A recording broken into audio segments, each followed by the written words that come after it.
Welcome to the Awake Space Astrology Podcast. Laurie Rivers with you, here to help you with some inspiration to get those aspirations out into the world. Well, all planets are in direct motion. That is right. Everything is moving forward. And if you listen to the pop astrologers, they're going to tell you, oh my gosh, it's such a good thing. And I'm going to be, maybe. But I am going to tell you, it's going to be surreal from now running through February until we kind of hit that wall of jello in March when Saturn moves into Pisces. So my goal is to get you ready for all of that. And now that 2023 has truly begun, because remember, we got a little bit of a slow start. It was an extension of 2022 until pretty much this last week when we had Mercury direct and then, Saturn direct. Not Saturn, sorry, Uranus direct. And things are going to be moving forward. And you'll notice there's been some weird shit go on. And that is because Uranus is now direct in Taurus. Be very, very careful about what you believe in the broadcast media. Notice I didn't say the news. Broadcast media is going to be spinning things hard. And they're laying the blame on everywhere except where it should be. And we're going to be talking about that a little bit here too on the podcast. As always, doing some patron shout outs. Have a wonderful interview with the latest certified astrologer and the last mentee I'm taking for quite some time, Rita.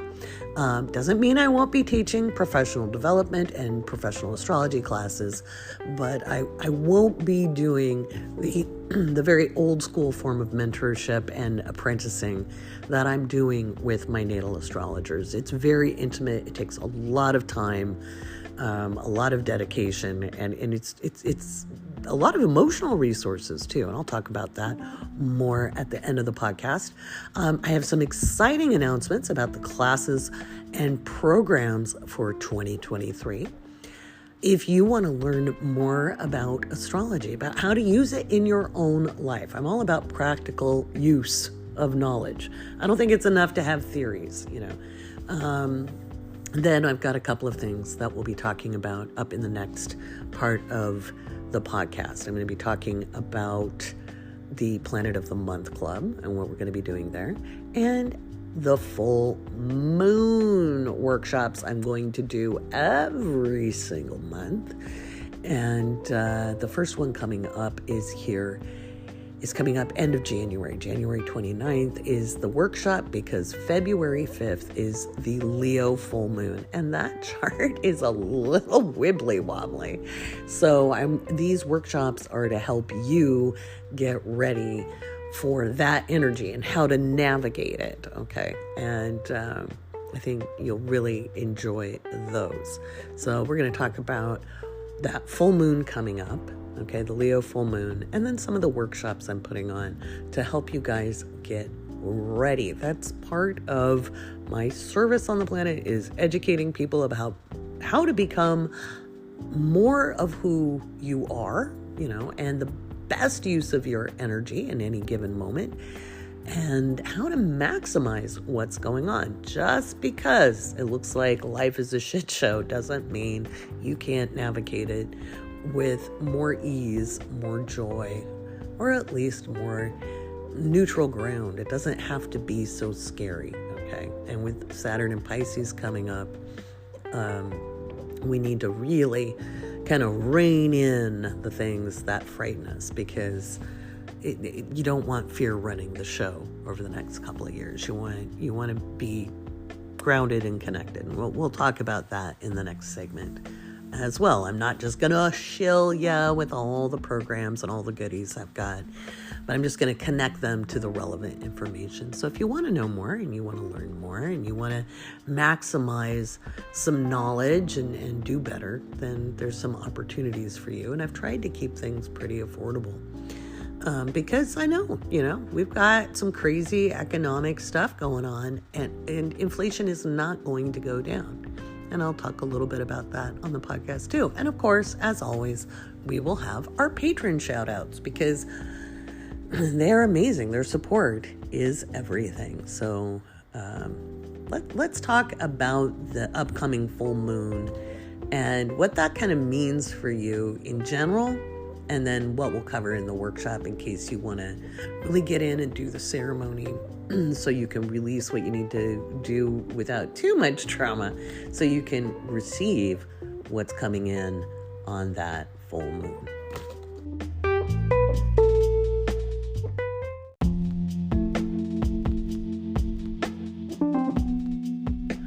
All right, let's talk about that full moon in Leo, because it really, really packs a punch. You want to be ready for this one.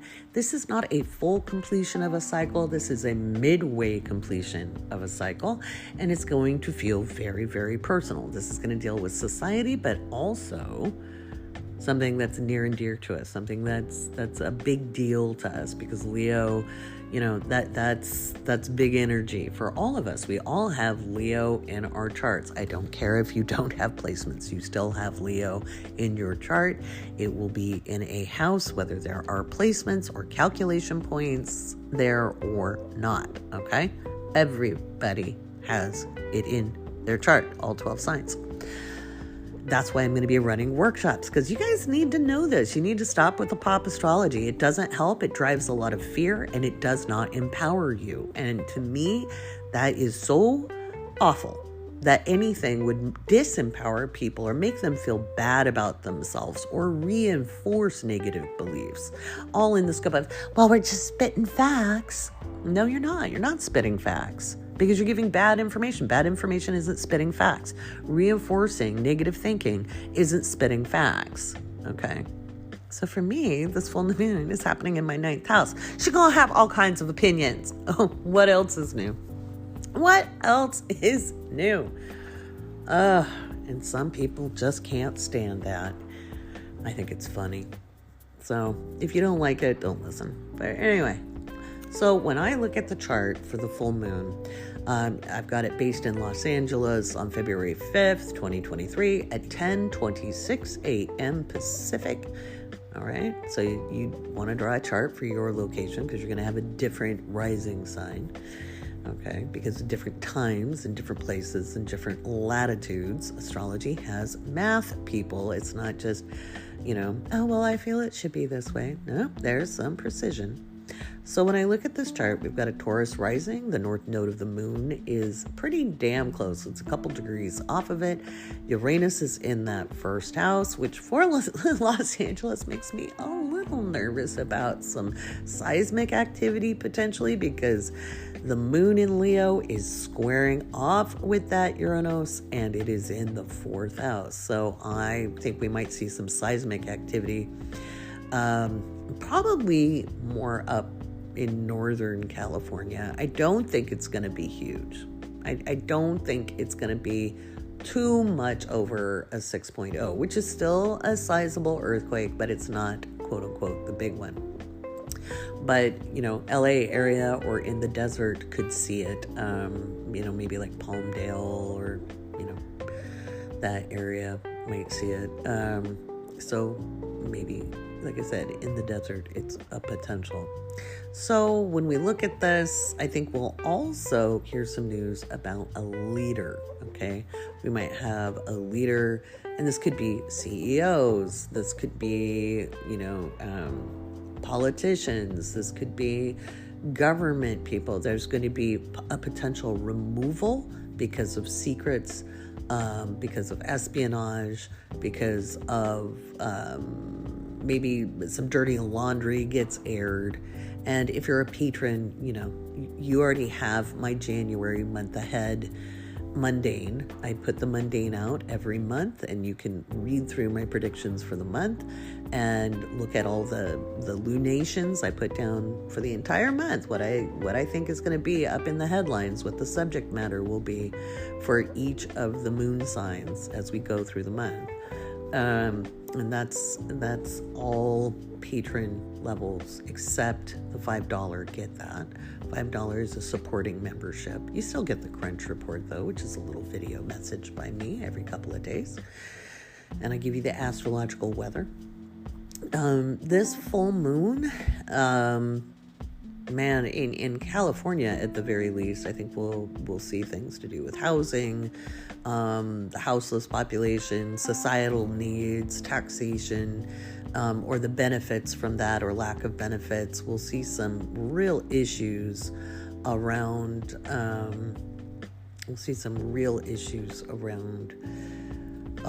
Water supply, hygiene, community well-being. There may be some dirt brought up about churches and not-for-profits, maybe not doing what they say they were going to do in the public good.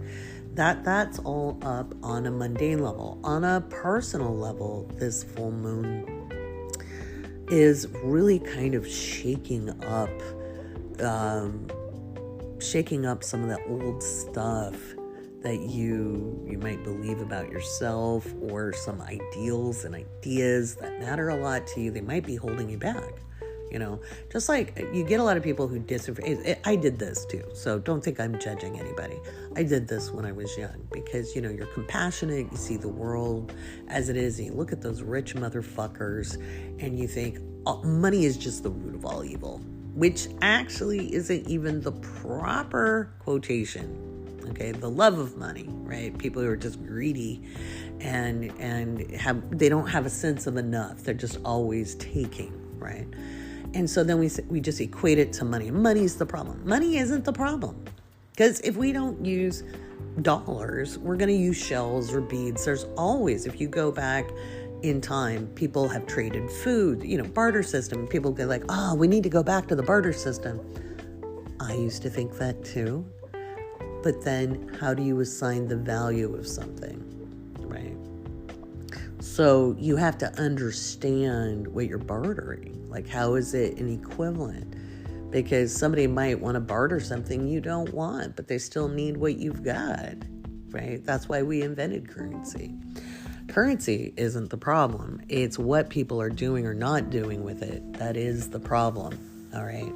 Because I will remind you, we do not live in a capitalist society. Capitalism was pretty much killed in the 1990s, all right? We have corporate socialism, which is fascism, all right? We do not have capitalism. If we had capitalism in a free market economy, these companies would, that are doing all this damage, they'd be gone. A lot of the financial institutions would be gone. They got bailed out. Remember? They were too big to fail, but people could starve to death, or people could lack health care, or people could lack food. Remember, Marx was not against money. Marx was against workers not owning the means of production. Okay? And so I think a lot of people like to repeat sound bites and slogans and haven't studied the matter. Okay. So in Marxism, which isn't really socialism, Marxism is just recognizing if you do work and a company needs you to be there, you should have a stake in it. People shouldn't be grateful for jobs. Companies need jobs. The people I pay to help me out, I really value that, because I will drive myself to an early grave working hard. And having help eases up my time. So as much as they like helping and getting something for it, at the same time, I need that help. We cannot do it all ourselves. And so we find an equal exchange, right? That's important. So you might want to start shifting your perceptions around this. I'm not saying suddenly become a Reaganite, because that isn't helpful, because that's fascism. But when you disenfranchise yourself, you put yourself at a disadvantage, and you have the mindset that holds you back. And I've done it. Again, I'm not judging. I've done it.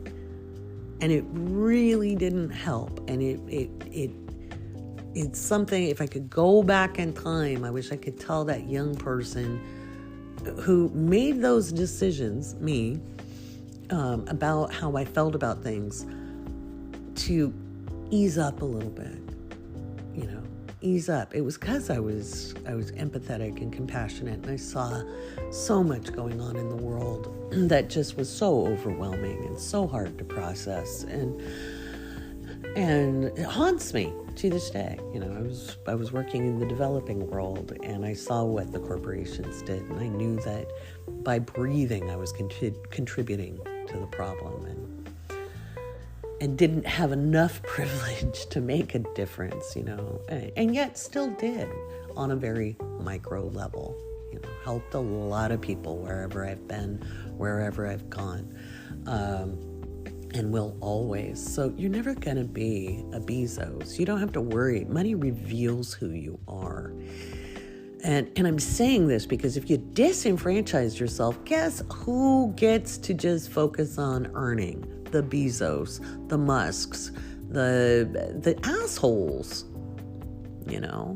and we don't need that. And neither do we need to hustle and grind and panic over finances either, okay? It needs to be a steady approach. And I know that's hard when you're scrambling. You have to remember, I've blown up my life a few times, and I've had times in my life where I've had absolutely freaking nothing, absolutely not a dime. And not just because I spent too much money one month. And I've had to rebuild. And I used the assets I had in hand, which mostly was my mind. I wasn't well connected. I didn't have a good network because I had left most of my network, like family, friends. I didn't associate with a lot of people because I was the black sheep. So I used my noodle. I took time to learn, and I measured things out, and you can't think about lost opportunities. You can't think in negative ways that holds you back. You can look at your reality, absolutely, and be like, well, it'd be nice that I could afford food right now. I will work on what I can do. But you want to hold your focus into something that is more can do than can't do. Okay? It's important to be open to having your self-esteem and your self-worth fed a little bit more, because this full moon is in Leo. Everything I just talked about is related to that full moon in Leo. Okay? And we're going to do a workshop on that. And part of that workshop is I'll explain what this full moon is about in a little more depth. We'll talk about how it impacts you through the houses in more depth than I do in my recordings. And then we're going to do a releasing ceremony to help get the crap that's going to be coming up. Because remember, we release on a full moon. We also receive on a full moon. So we want to release the feelings, the big emotions, the big ideas, the things in the way, the dogma in the way, depending on where this is falling in your chart. And then we allow in and we reap the harvest. And I'm going to walk you through a ceremony on that. And it should be really intensely beautiful, and that will happen. I'm not next to my computer, so give me a second. Let me go to,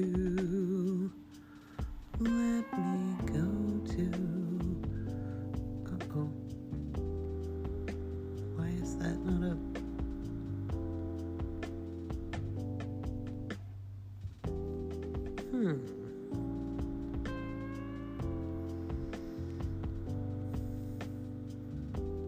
Well, that's silly. I didn't publish it. I don't know what I did.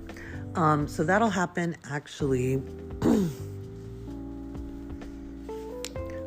at the end of the month, at the end of January. Look in the podcast description. I'll have all the information in the show notes. And I'll make an announcement on Patreon, because as always, as Patreon members, as my patrons, you get special pricing on what I do. So, yeah. Yay. Excited about that. I've got a couple of workshops coming up, and on top of the Planet of the Month Club that starts in February as well. We're doing one planet a month. And we're starting with the sun. Yes, we know it's a luminary, but in shorthand, it's all planets. We know, we really do. But we're going through each of the major planets, not the minor, not the calculation points, over the next 11 months. And we're starting with the sun. I will teach a 2-hour workshop on that live. Yes, it will be recorded. And then there is a special Discord for those patron members. And you get office hours with the astrologers, okay? So not just me, but the astrologers. And they'll help out in my class as well. So you get to know them. They're remarkable. And so there's a lot of support about understanding each of the celestial bodies in your astrology chart in depth, okay? That's what people don't realize. You can memorize the cliff notes just fine, just the little blurbs and do the cookbook astrology. But astrologers themselves, people like me, people who are professional researching applied astrologers, can spend years thinking about a single celestial body, okay? Because, nerds doing what nerds do. So make sure you read the show notes. I'll have links to everything. And thank you.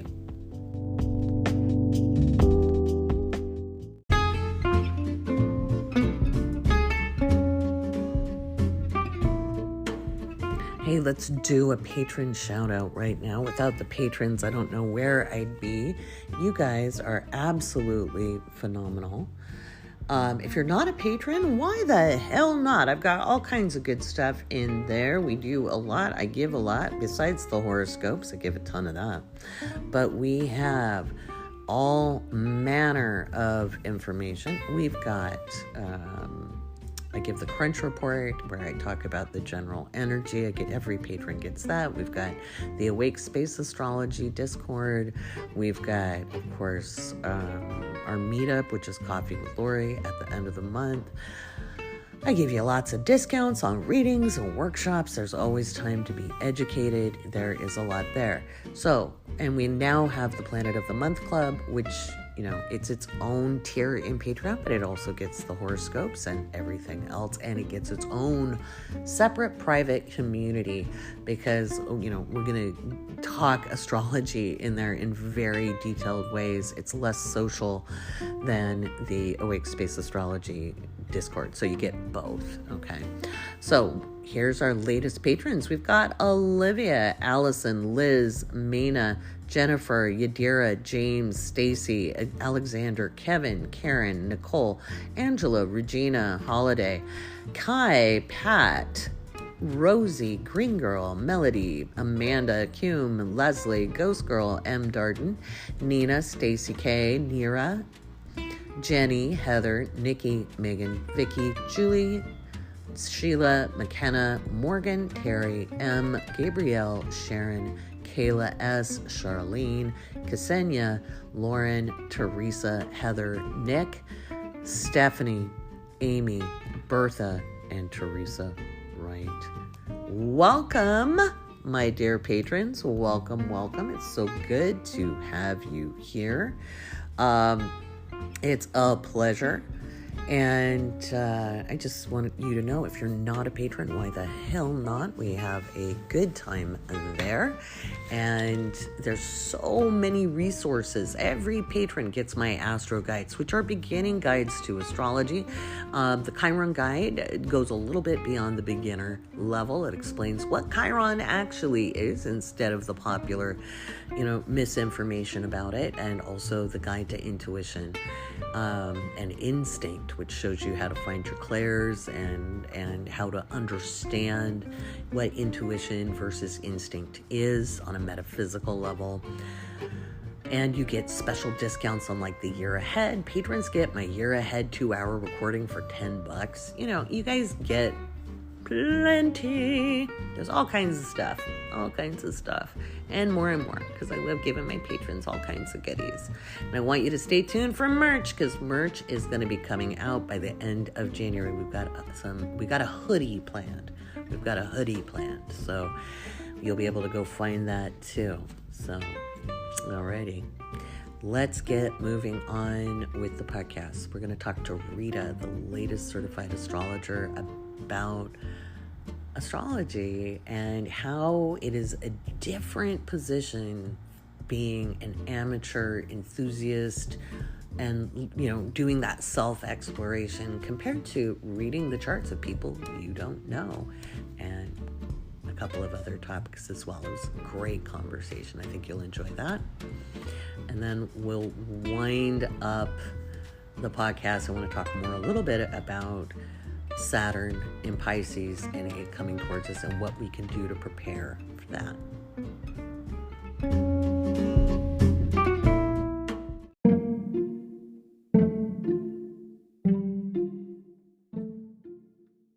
All right, we have the latest certified natal astrologer with me, Rita. Welcome, Rita. Yes, that's me. Hi, Laurie. Always a pleasure to be here. Are you happy the certification process is over? Oh my God.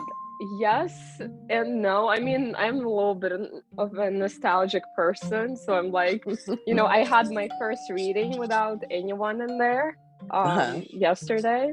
And I was like, there's no one here to tell me that I did a good job. Oh, right. But then you made sure to tell us that we all did a good job in the chat, so I appreciate it. I did. I always love the feedback, because that's something people don't know is even though everybody's certified, we check in. How did your readings go? What happened? Anything come up and how did you deal with it? So the mentoring continues. It's not like you're totally on your own. Yes, for sure. Yeah, Laurie is a great teacher, and I appreciate the aid that she provides for us. Oh, I'm just giving you what I wish I had when I started. Right. That's how you learn about actually what you needed as because they were kind of like, go ahead, go out there. And that was it. It's like, any suggestions? Nah, you'll figure it out. Okay. Yes, but I'm happy not to, I'm happy to manage my own schedule now because we live on different coasts. Yep. So that was interesting. But I'm really happy. And also, I think not a lot of people know that. But besides Laurie, every other astrologer, Casey, Mackenzie, and Jen, got to witness me as well. Yeah. To fill in Laurie's spot. So that was great. I really loved that part of my training. Absolutely. It was good training for them and it was good training for you. And yes, Rita and I are on opposite coasts. She's on the East Coast. She and Mackenzie share the East Coast time. Jen is in Central and Casey is with me on the West. So we kind of cover it. So I have a couple of questions to ask because I think people might find your perspective intriguing. How is being a reader different than studying astrology as an enthusiast? Well, being a reader, first of all, when you're a reader, it exposes you to the art of perfecting the knowing of another human being. Mm-hmm.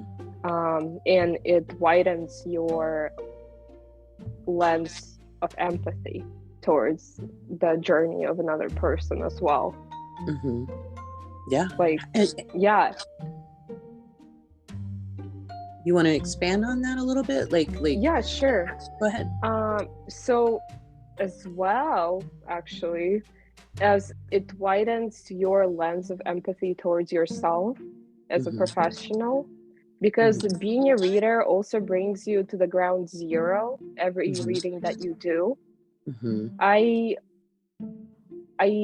approach my notes really thoughtfully, and I do not possess any sort of prejudice.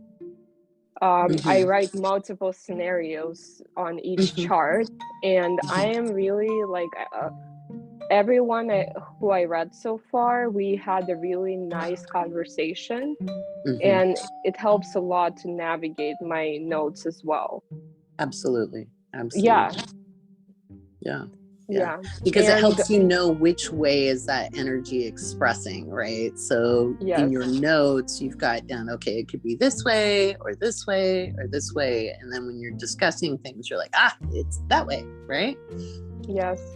And also it teaches you a lot about responsibility and how, time management is so important as well.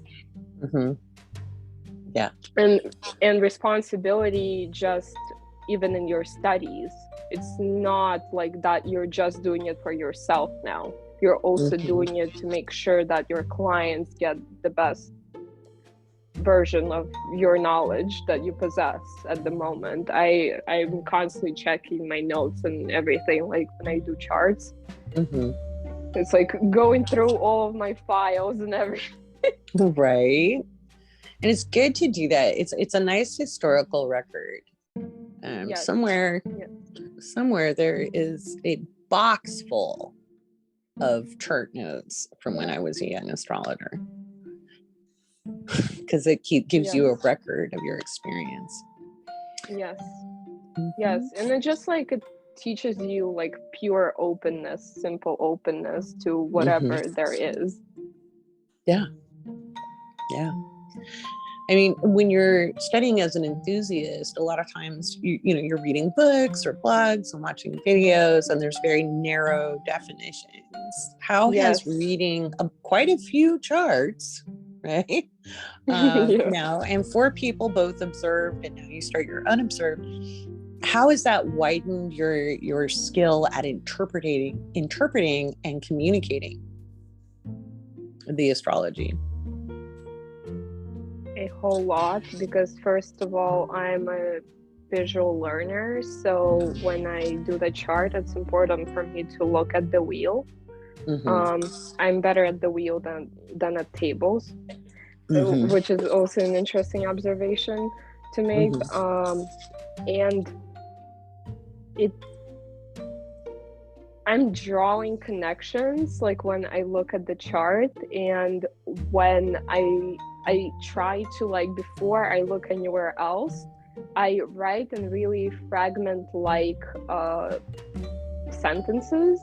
They're not even sentences, they're just phrases that I write that just get my brain juice like of astrology out of my head, onto the paper. And then I add on to them as I go around and notice more and more things. Absolutely. Yeah, that's a great way of doing it. I love that. And also you know my chart, so how it shows in me, like when I'm gonna say it right now, but also it ultimately, like, it fulfills my need of like being at service to someone, especially like information oriented service. Yes. Oh, absolutely. And obviously no one has a blueprint on how to live life. We provide advice and we provide hints and the knowledge that the natal chart of a person reflects. And it's like, it's super crazy how we're like, literally, I was thinking about it, we're quoting the one's life ventures practically when we're deciphering the chart, which is so fun. Right? Yeah. I always like to tell clients, we're not going to tell you anything you don't already know about yourself. We'll probably tell you things you don't talk about with other people or don't like to admit to yourself, but you'll know it. Oh my God. Yes, I have so many people who come to me and then I'm gonna mention things especially about their third house and Mercury placements. And they're gonna be like, oh yeah, I actually started doing it, or like I life got in the midst of it and stuff. A lot of my clients have kids too, which is funny. And they're like, I'm kind of busy, and it's important not to forget to do fun stuff for you and finding your voice, especially as we move forward. Exactly. People are socialized to like forget that their voice exists, and then like life exposes you to actually have a need to be able to express your needs and wants, and be out there in the community. Absolutely. Yeah, that's a powerful service. Reminding people they have a voice. I love that. So how is reading the charts of people you don't know impacted your understanding of astrology? Because I know you'll go dig into everybody but how did the process of not knowing anything about anybody, when you know nothing about this person except their name, their date of birth, their time of birth, and their place of birth, how has that changed your understanding, or how has that helped you grow as an astrologer? Yeah, it definitely helped my perception of understanding of the capabilities I possessed in the astrological knowledge realm. Because it's an interesting thing to sit with the energy of a person who you don't know. Yeah. And it's like, and of course, everyone in our group is psychic, and everyone overall is psychic, and we're really aware of the energies in our group that we have. Yep. And it's like, it's quite a feeling to have the energy of a person come through you, and like you're feeling into it. And just like entrusting my insights as well about the person. It's like relying solely on the fact that yes, I studied, and yes, I know. And then all of my notes so far, they were correct about people. Yeah Trust the astrology. I always say that when they come in. I'm like, trust the astrology, just trust it. Yep. Go ahead. Yeah, it's for sure just trusting the astrology. And I remember my mom works as a practitioner as well, and she would tell me stories about how crazy it is also in person. It's fascinating, and I'm pretty sure that at some point I'm gonna have people who live around me, in the same like city that I'm gonna connect with, and I'm not gonna necessarily know them, and I'm gonna read their chart. Yeah, I purposely chose not to do in-person readings after probably my first 10 professional readings, and I went to phone conference software because I'm so intuitive that at that time, and remember this is a long time ago, it's like 1999, 98, God, forever ago, before you were born. But I wanted to ensure I was doing the astrology, and because I'm so sensitive and I was still learning energetic boundaries, it was too much for me. Now we have totally different charts, and you'd probably be energized by it.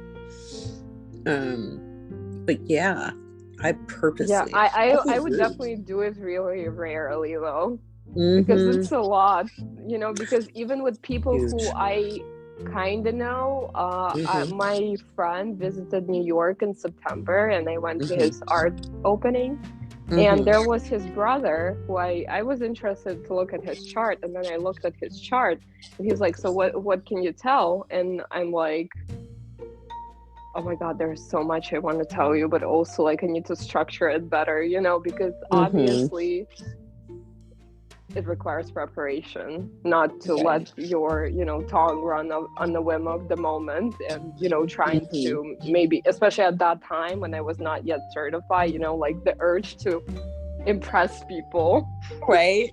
Yeah Speaking of prep, how long do you take to prep your charts? Around the same time, like 8 hours, I would say, but I usually break it down into like 2 days, just because that's how my brain functions. Yeah. I am doing notes fully in English.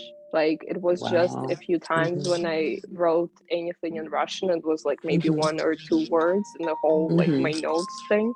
I currently run on the 4th finished notebook with notes on people's charts, like of my clients. Save that.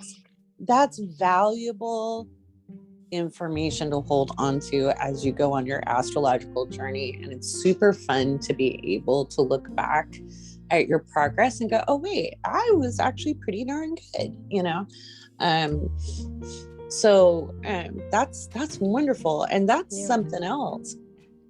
8 to 12 hours is about the normal prep for most astrologers for charts. Sometimes you can get it down to 6 with time and practice. Not very many people can read a chart. And I would never ever suggest, without a lot of training and time, for any astrologer to do that unless they have that skill well developed. But it takes a lot of time. But I spent 8 to 12 hours when I was at your stage. Yeah. You know? That's why people and it helps you.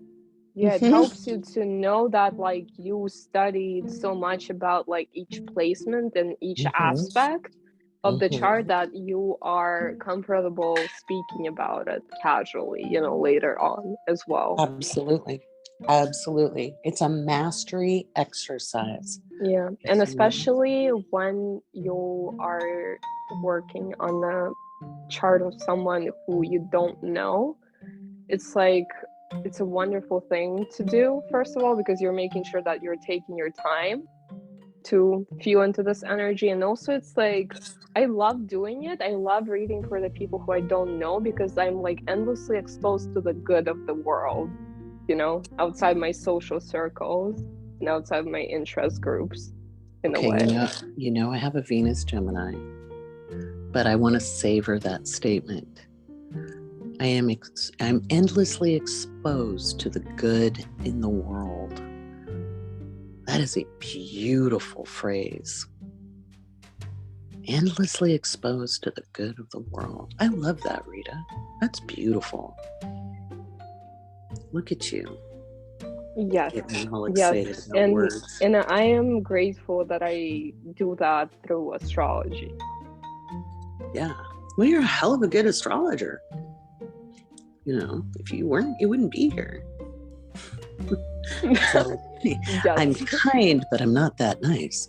But no, you're really good. You're very good at communicating the horoscope, and you really own that sacred trust between astrologer and client.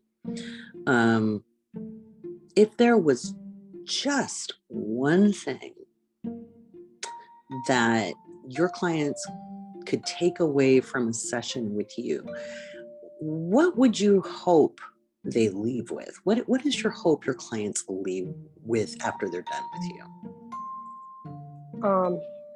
The one thing, it's so tricky for a person who's Mercury ruled, because there's so much, but I would say that I hope that when people exit out of my natal chart session with them, they would not hold on to the idea of who they once were, because there is so much potential in each person and so many ways how the energy can express in your life, that like I just want you to keep exploring what I tell you, because I tell you a lot. Oh yeah, that's why the readings are recorded. Yes. Yeah, I love that, because people come in with a perception of self shaped by society and culture and family patterns, and your chart holds all of your potential, good and bad. Yes, it's an ultimate tool of delicate liberation of yourself, for sure. Absolutely. I love that. Way to narrow it down to one. I wasn't very fair when I gave you the questions, was I, with that? what would be the next thing you'd want them to leave with? Because I know you thought about it. Yes.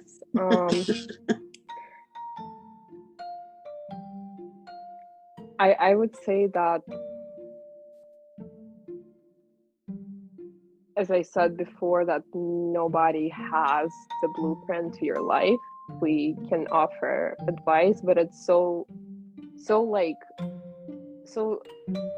soothing to our existence when people reach out and tell us that actually, what we discussed in our reading, I actually went and did that, and it felt so good. I rediscovered my joy, and just, I want people to know that showing up to share your passions with others bring nothing but the joy to the world overall. Like the energy frequencies that are happening in our world, we need more joy. Yes, for sure. Yeah. And we can find joy in the strangest of circumstances. It doesn't mean everything has to be happy-go-lucky, but we can find joy in the moment.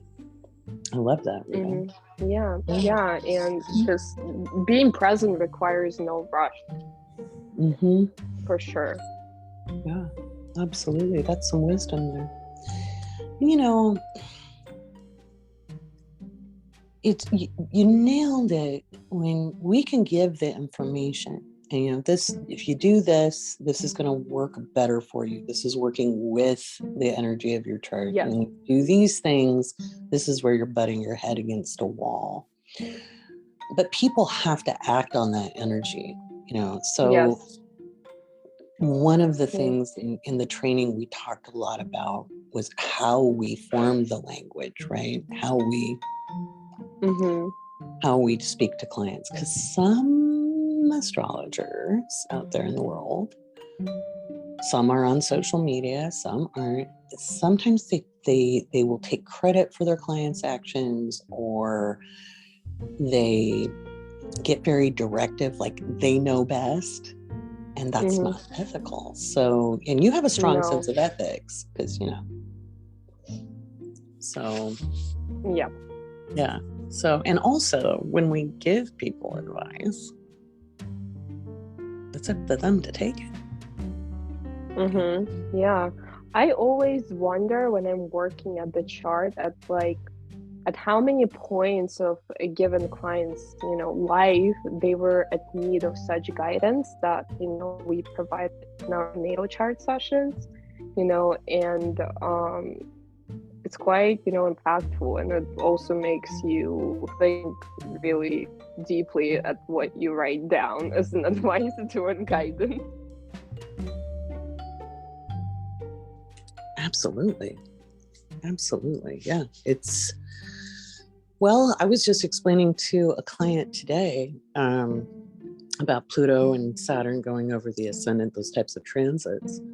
And I was like, I went through those with no astrological knowledge. None. None. And oh my gosh, I was a teenager and then a young woman when that was going on. And it was brutal, because there was no information for me to work with. And when you have that guidance, you realize it doesn't have to be as chaotic or as awful. And there are ways to work with that energy. We don't have to default, into agony. Yes, especially, Pluto and Saturn are such interesting planets to discuss with people who have understanding of it, but not, full. And I'm saying it as a person who doesn't have a full understanding too, but it's just so miraculous. It's so interesting how people would, scheme their fear of something onto those planets. It doesn't help. No, it doesn't. In a way.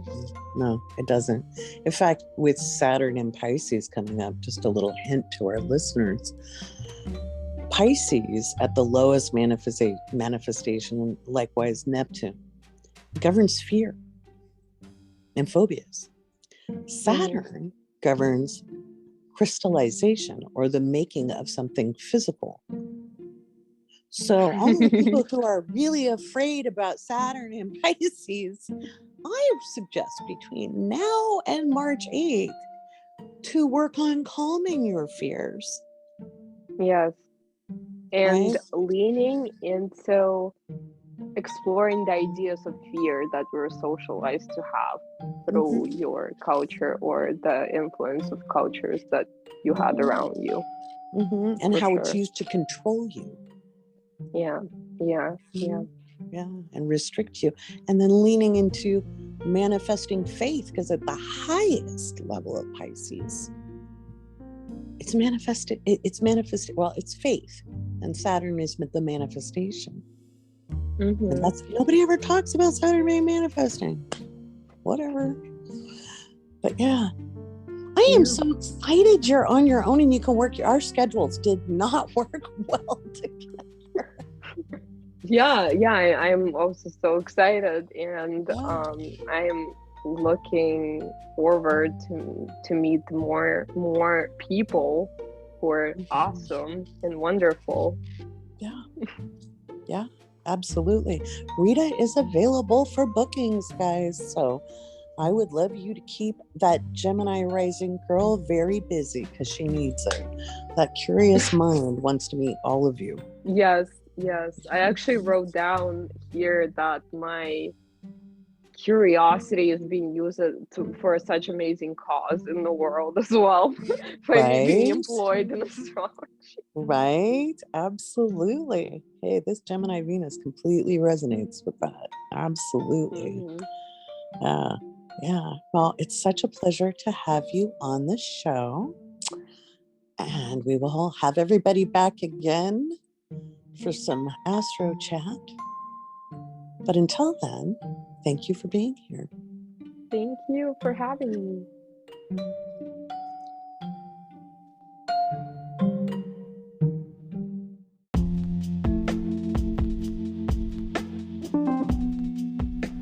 Isn't Rita just wonderful? She is such a considerate and thoughtful person. She dives into the subject matter. She's almost too diligent sometimes, just a really, really dedicated metaphysician. And I honestly can't wait to watch her grow, because if she's really good now, I can't wait to see her 10 years from now. She's just phenomenal, as they all are. I call them my pancakes. There's a funny story behind that. Maybe I'll tell you the pancake story someday, where I got it from. It's an homage to a dearly departed friend who I loved very much. But anyway, let's talk about Saturn in Pisces. It is showing up on March 8th. And I've been hearing people be really afraid about Saturn and Pisces coming. And that concerns me a little bit. I don't want you guys to be afraid of Saturn and Pisces.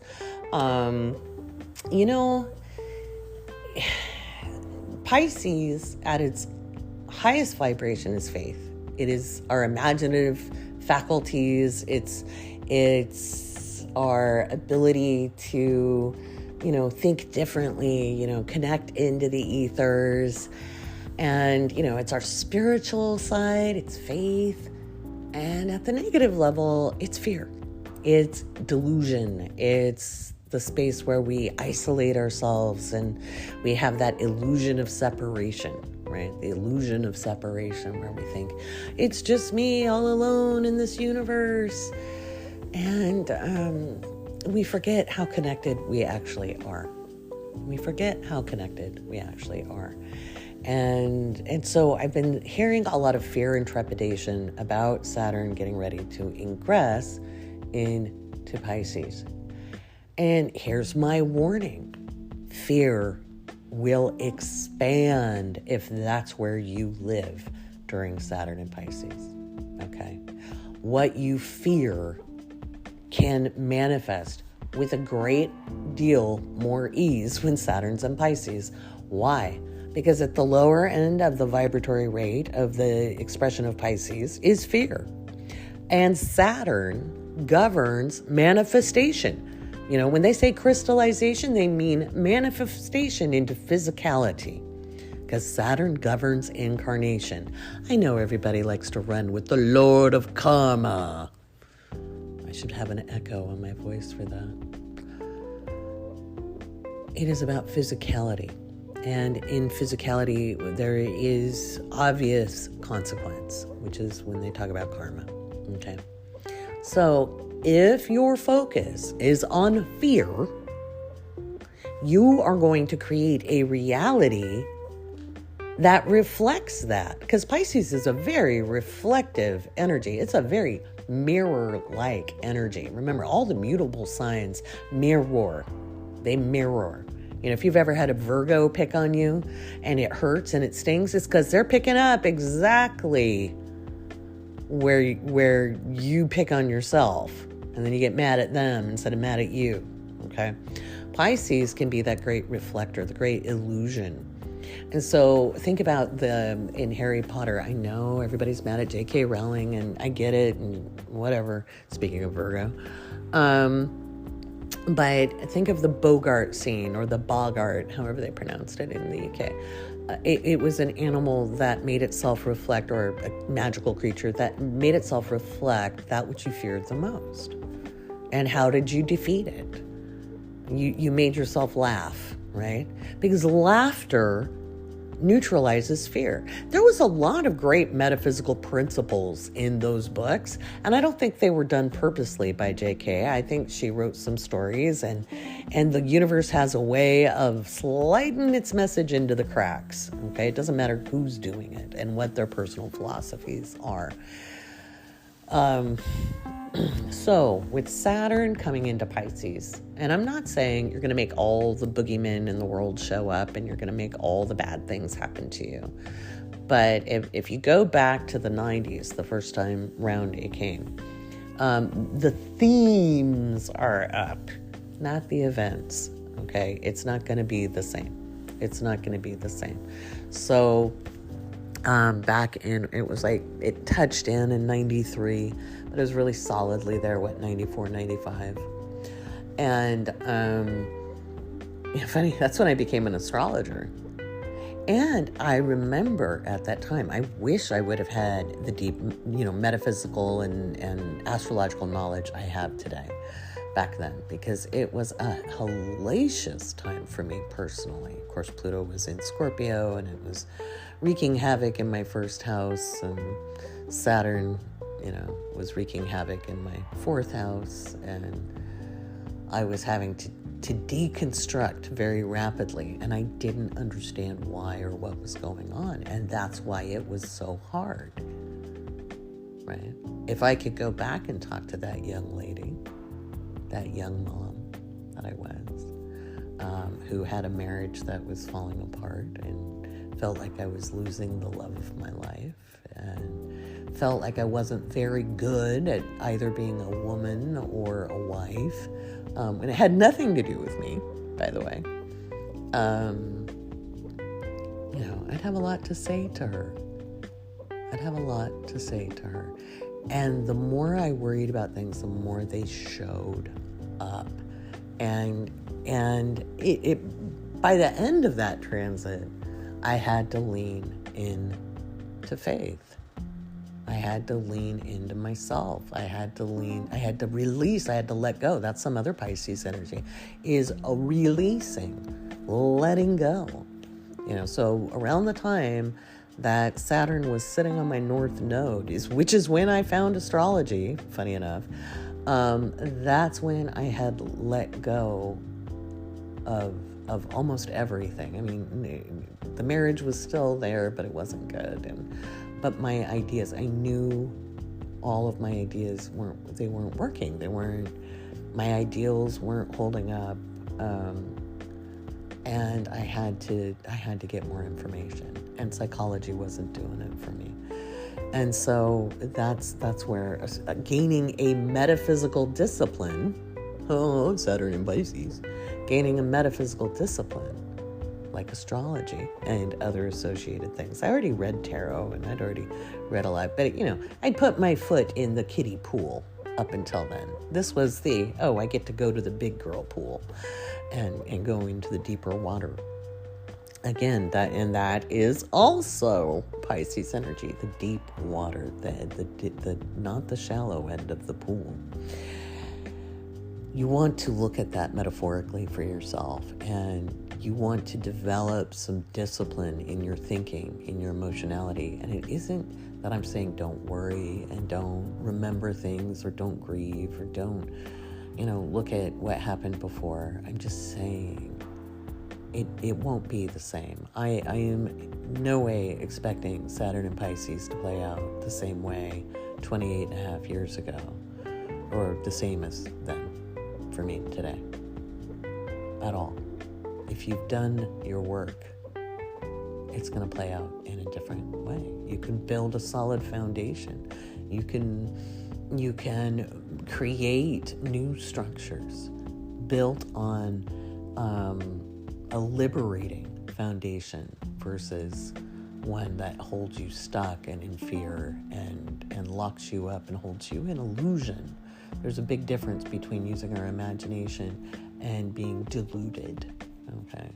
Which is why I really urge you during the Saturn and Pisces era to stay away from psychedelics. Don't use psychedelics. You don't need to use psychedelics to connect. I think, that I know it's popular in the spiritual community, but if you want to learn how to connect and blow your mind, I will teach a class on it, okay? We can do that without those, okay? We can do that. We can shift up our perceptions. We can connect with the all that is without using psychedelics. We do not need to do that to our brains.